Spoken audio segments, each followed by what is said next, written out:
My name is Priscilla and I'm dialing in from Sydney. So if you're a new member to the community, please accept our wholehearted welcome.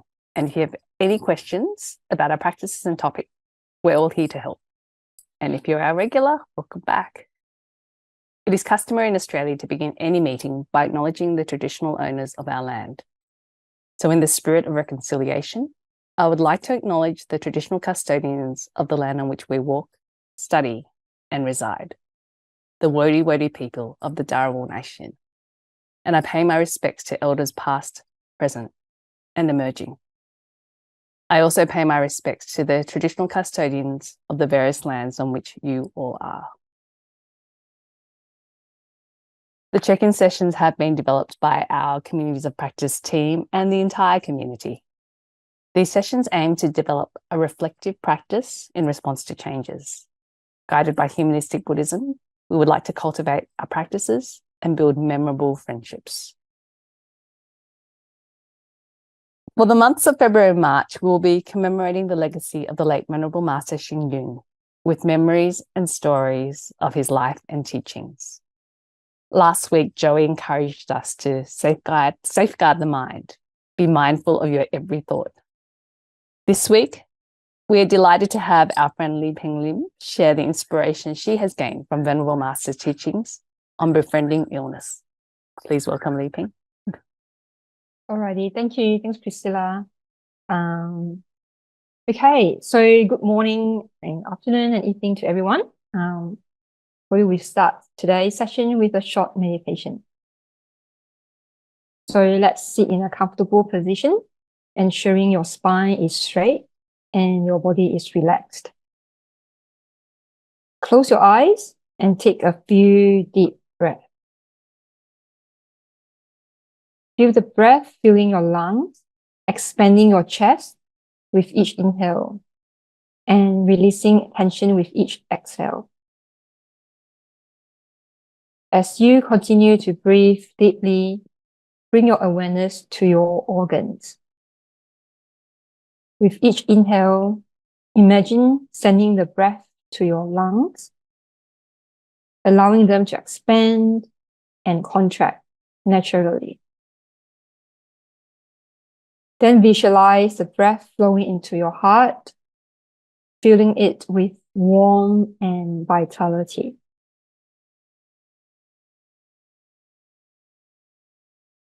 Send the next few breaths into your stomach,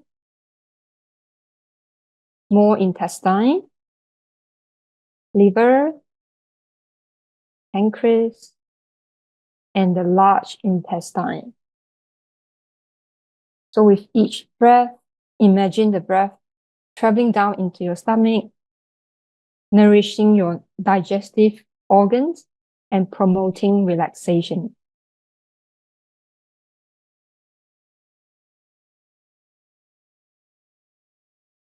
Having the breath moving through your intestines, soothing any tension or discomfort.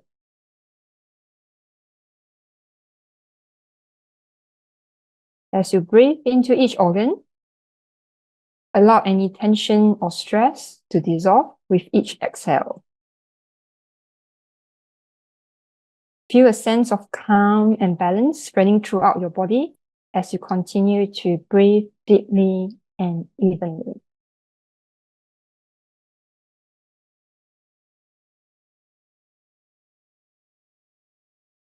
And when you feel ready, slowly open your eyes.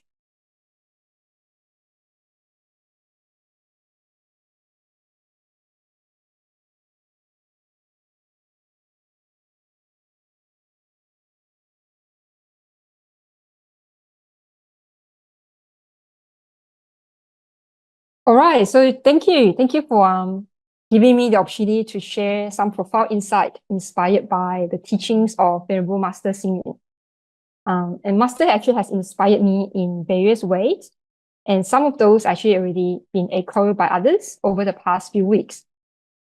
So for this week, I picked illness as the topic. Reflecting on my own personal health journey, I usually would retreat into what I call my cave to have private conversations with myself when facing challenges.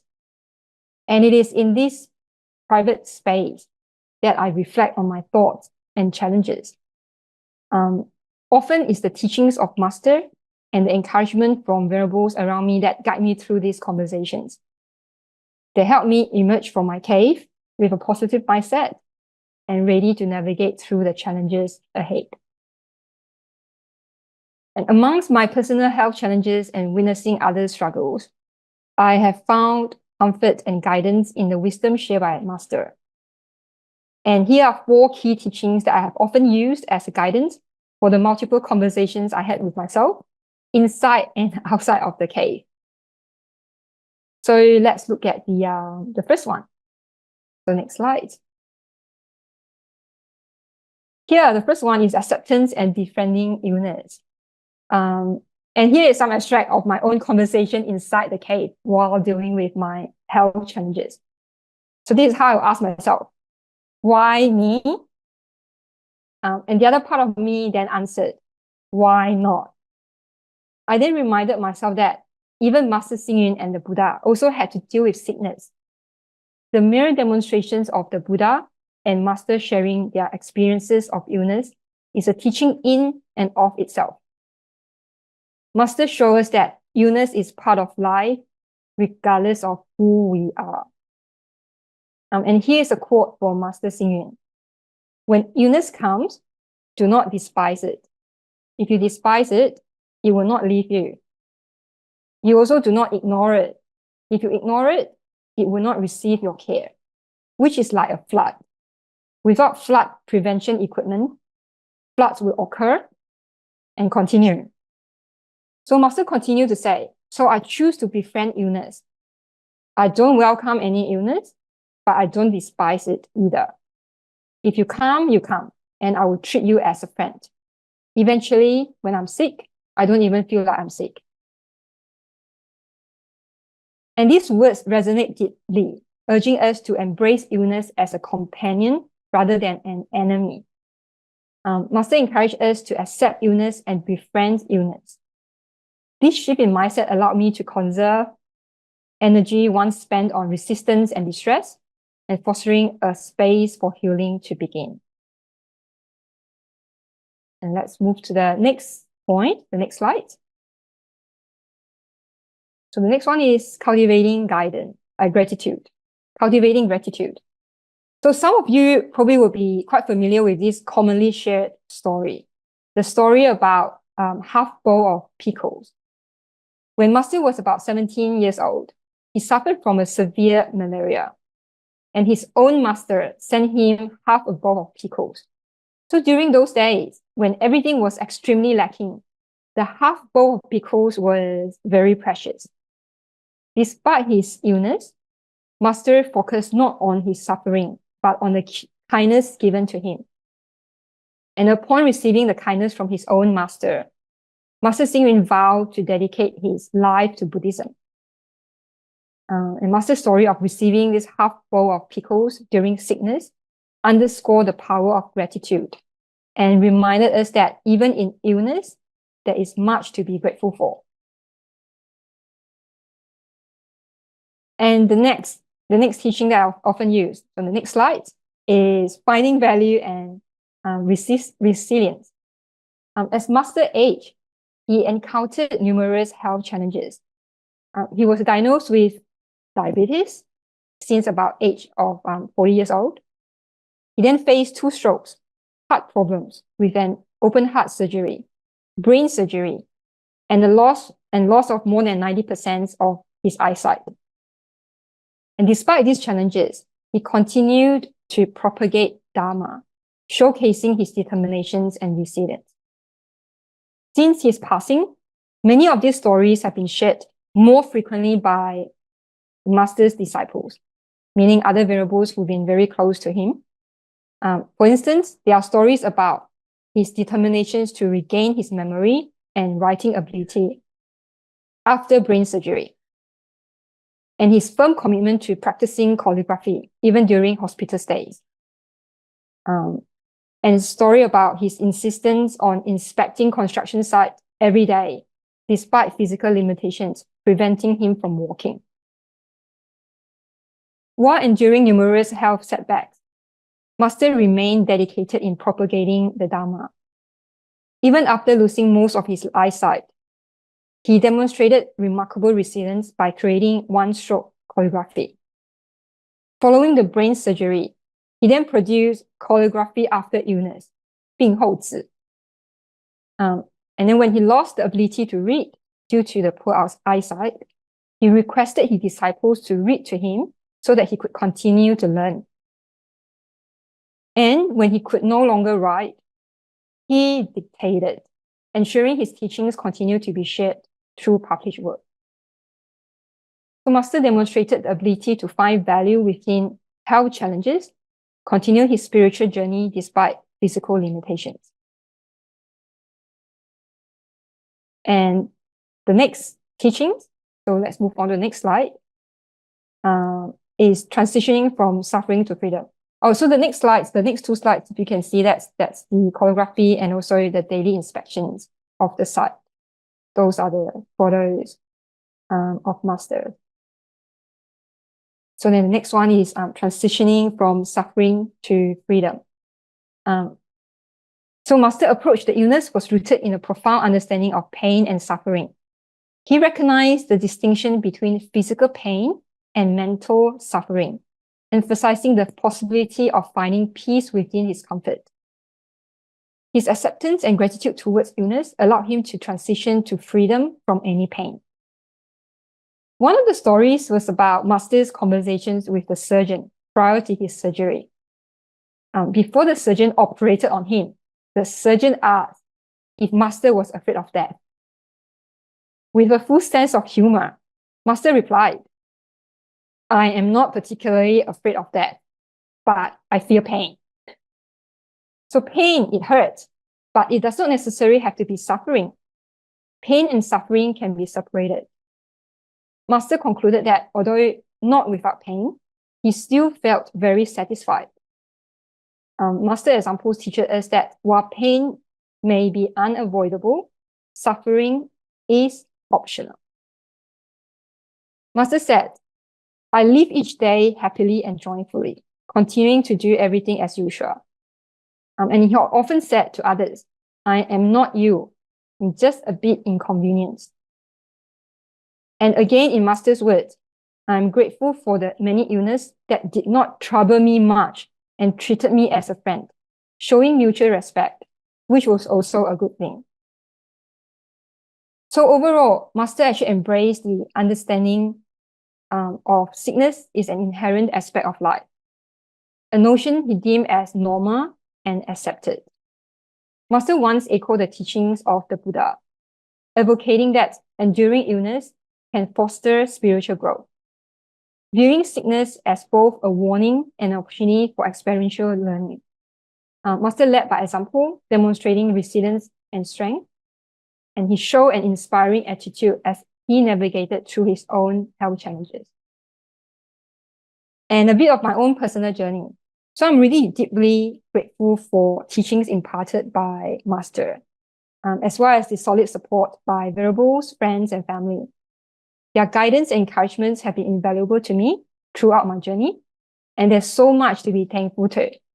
So for example, I'm grateful for friends who brought me nourishment during my hospital stay. And yes, they rescued me from the hospital food, literally. And I'm also very grateful for the ongoing care and support I have received. Guided by wisdom of Master, I embraced my illness, opening myself to valuable lessons along the way. This shift in perspective has granted me clarity and peace of mind, fuel my determination to navigate through challenges while cherish every moment in life. So through my journey with illness, I've met remarkable individuals, formed deep connections and strengthened the existing relationships, all of which have greatly enriched my life. And last but not least, so Master's teachings offer invaluable lessons for navigating health challenges with courage and grace. And I hope that these stories and insights shared by Master can serve as powerful tools for all of us and let them spark a flame of inflammation within us, guiding us on our own transformative journey towards health and happiness. Okay, so let's look at the two questions for our breakout group. These are the two questions. So the first one is how was your practice of Buddhism provided support and guidance during periods of illness? And the second one is, we'd be grateful if you could share a personal example of how you have found growth or learning through illness. So now I hand it back to Priscilla. Thank you.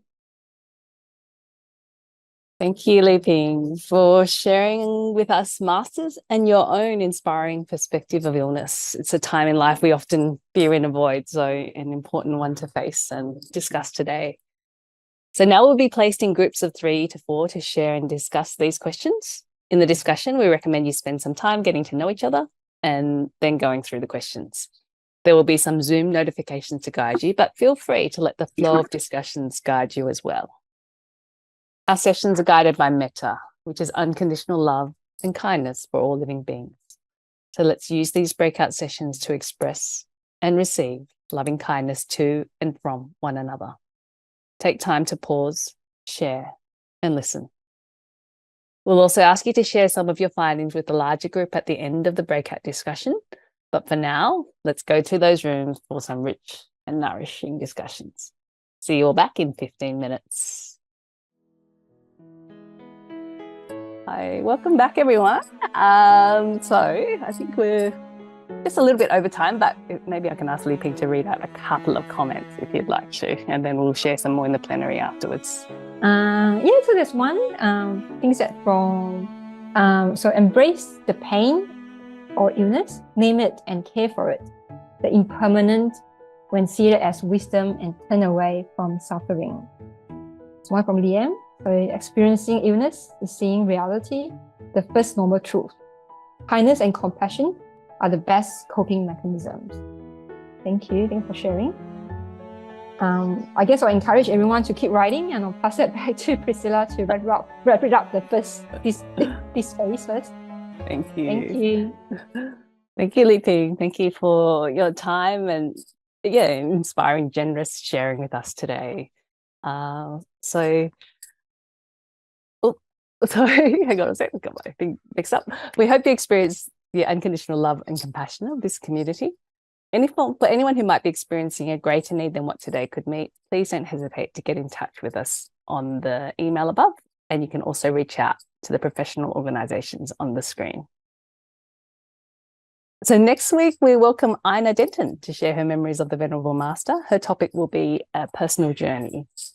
So be sure to join in another special personal sharing of the Venerable Master teachings. So our commemorative sessions continue with a couple more sessions left, with our generous friends here listed taking the stage. A couple more announcements this week. Venerable Jue will be speaking at Sydney University and online on the topic compassion and engagement in the modern world. So it will be this Thursday at 6 p.m. Australian Eastern Standard Time, and we'll pop more details in the midweek email and the chat box in the plenary. For those interested in a more academic, in-depth study of humanistic Buddhism, we invite you to join the special interest group. The first meeting of the year will be via Zoom on the 12th of March, 2024. And again, more details in the midweek email, and we'll share the link in the chat box. As we check out today, let's recite the dedication of merits together to send love and compassion to whoever is in need.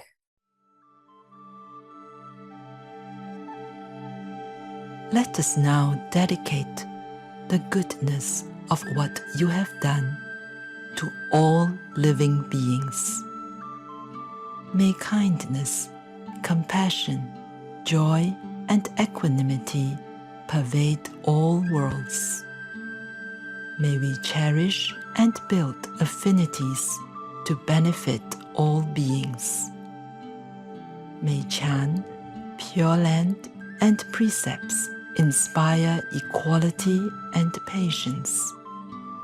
May our gratitude and humility give rise to great vows.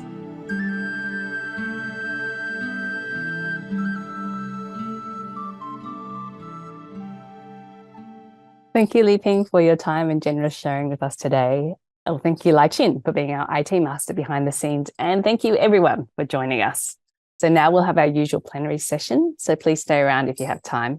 Otherwise, we'll see you all again next Sunday at 11 a.m.